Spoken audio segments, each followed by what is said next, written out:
John, what happened to you on the day of your accident with Joshua Carabajal? The day of my accident, Joshua responded. He was one of the first people to come out to the scene. Uh, he basically started off by just having a bad attitude. I don't know if he woke up on the wrong side of the bed, if his girlfriend told him something that he didn't like. I don't know. Maybe she broke up with him. He was mad. He started off by getting mad at me because I was using profanity, because I was screaming in pain. I think I was saying shit, fuck, why is this happening to me? Things like that. And he was going off about that. He was mad because I was in pain. Uh, when they started loading me onto the gurney, to the stretcher or whatever, I was dropped by him. He was holding my neck part. He dropped me on the stretcher, and was no apologies for that.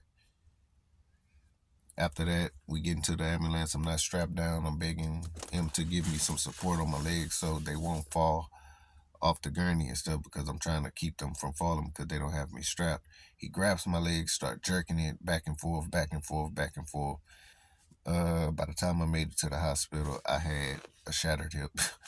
It was broken. It probably was just broken, but by the time I made it to the hospital, it was shattered. He challenged me to.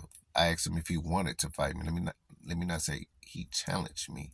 I asked him if he wanted to fight me. He said yes. I said, bro, you want to fight someone that's laying here hurting, broken? Like, what kind of man does that make you? Because he was asking me what kind of man was I. So, with that being said, we get to the hospital. Now he decides he wants to give me some medication. He gives me some medication, and that was that. That was that. That was my experience with Joshua Carabajal, the first respondent. It was horrible. It's the worst day of my life, breaking my hip, and then having a first responder come out and put their hands on me and basically treat me worse than any man has ever treated me in my life, because I didn't grow up with a father.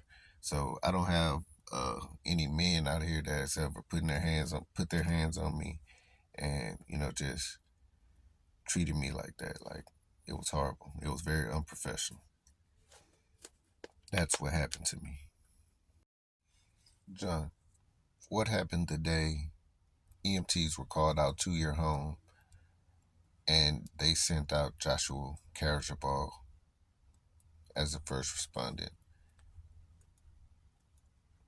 What happened was maybe 4 EMTs showed up and they came into my home. I was sitting on the sofa. I just had a seizure.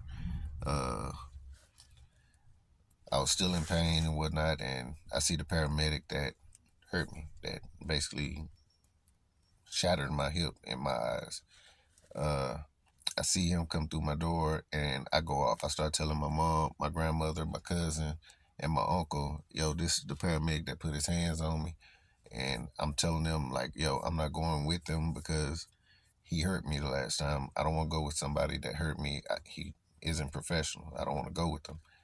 And then once he realizes who I am, he goes, "Oh, the guy with the broke hip that I didn't want, that I didn't get a meds to." And he nudges his coworker, and they start to chuckle. My mom goes, "Oh wow, Pernisha, my girlfriend's there. Wow, she's in. Oh, I guess they thought I made up the story, but when he did that, they just gave them clarification that yeah, that did happen to him." And from there, they left. I ended up having another EMT come out. We had to call their captain out because they refused to take me because they were associated with him, and his name was Captain Jolly.